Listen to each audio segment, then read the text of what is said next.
Coletivo de Pés apresenta Histórias de Sabiá Laranjeira. Contos de lá e de cá para todo mundo escutar.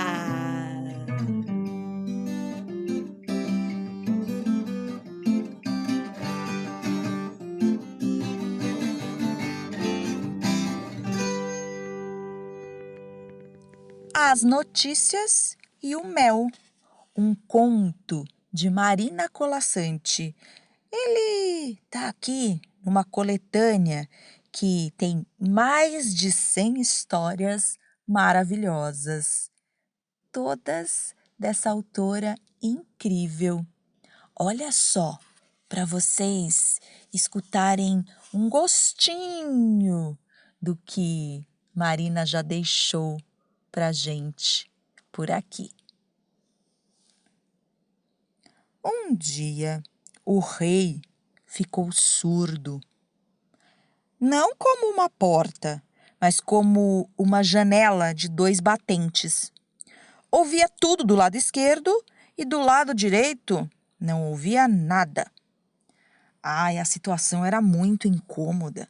Ele só atendia aos ministros que sentavam de um lado do trono. Aos outros, nem respondia. E até mesmo de manhã, se o galo cantasse do lado errado, Sua Majestade não acordava e passava o dia inteirinho dormindo. Foi quando mandou chamar o gnomo da floresta.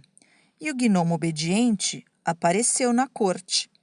Veio voando com suas asinhas, tão pequeno que, embora todos estivessem avisados da sua chegada, quase o confundiram com um inseto qualquer.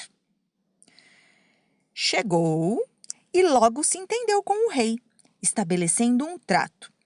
Ficaria morando no ouvido direito e repetiria para dentro, bem alto, tudo o que ouvisse lá fora.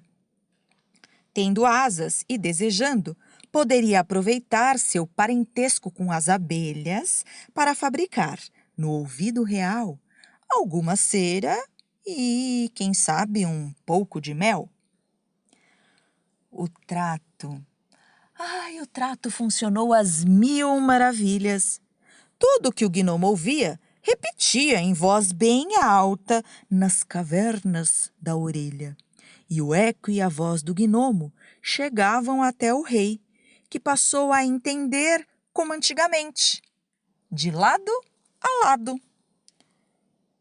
O tempo correu.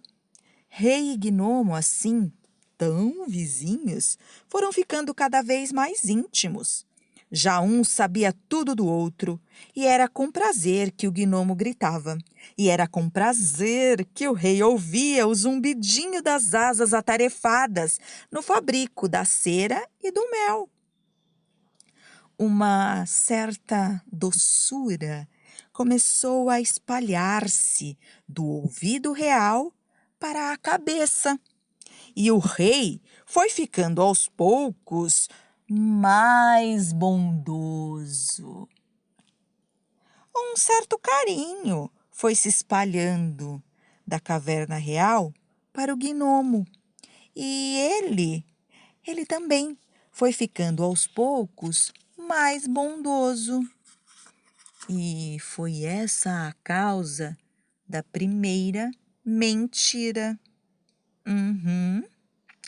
O primeiro-ministro deu uma má notícia no ouvido esquerdo.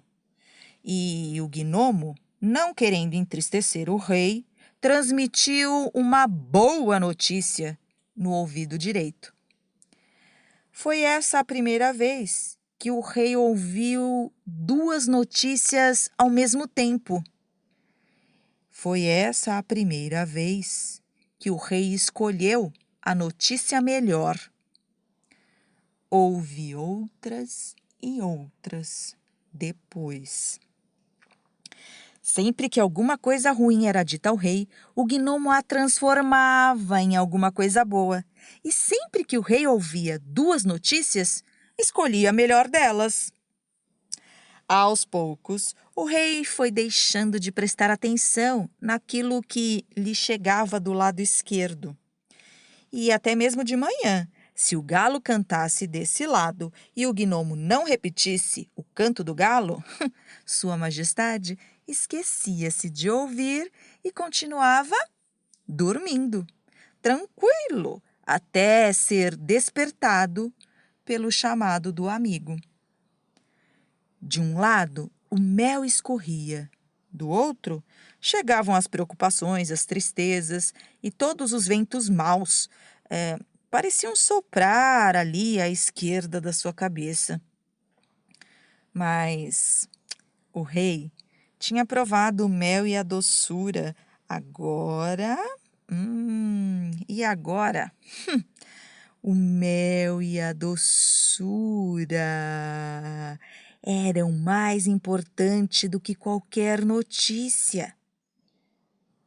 Entregou o trono e a coroa para o primeiro-ministro. Depois, chamou o gnomo para junto da boca e murmurou-lhe baixinho a ordem. Obediente, o gnomo voou para o lado esquerdo e, aproveitando seu parentesco com as abelhas, fabricou algum mel e, desta vez, abundante cera, com que tapou para sempre o ouvido do rei.